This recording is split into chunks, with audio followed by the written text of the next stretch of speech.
Баршаңызға сәлем достар. Мен бүгінгі видеода сіздерге маст модальды етістігін түсіндіретін боламын.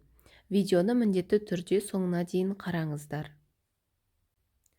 Жалпы, маст модальды етістігі қажет, мен міндеттімін деген мағынаны білдіреді. Мысал келтіріп көрейік. I must find a hotel. Мен қонақ үй табуым керек. Яғни маған қонақ үй табу қажет. Дәл қазір маған қажет болып тұрғандықтан must модальды етістігін қолданамыз. Ал енді қолданылу жағдайларына тоқталайық. Бірінші қолданылуы міндеттілікті немесе қажеттілікті айтқанда біз must модальды етістігін қолданамыз. Мысалға назар аударатын болсақ, car drivers must drive slowly in towns. Көлік жүргізушілері қалаларда көлікті баяу айдауы керек. Яғни, көлік жүргізушілеріне қалада баяу айдау міндетті болып табылғандықтан біз must модальды етістігін қолданамыз.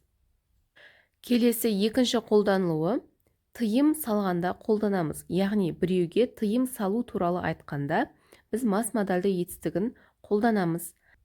Мысалға назар аударайық. You must not play here. Саған бұл жерде ойнауға болмайды деп аударылады.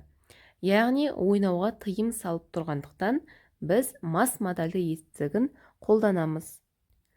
Келесі үшінші қолданылуына назар аударамыз. Мүмкінділік туралы айтқанда қолданамыз. Мысалға назар аударамыз. Where is he? He must be walking in the garden. Ол қайда?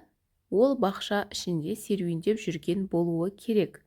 Яғни, ол болжап мүмкіндік туралы айтып тұрғандықтан біз must модальды етістігін қолданамыз.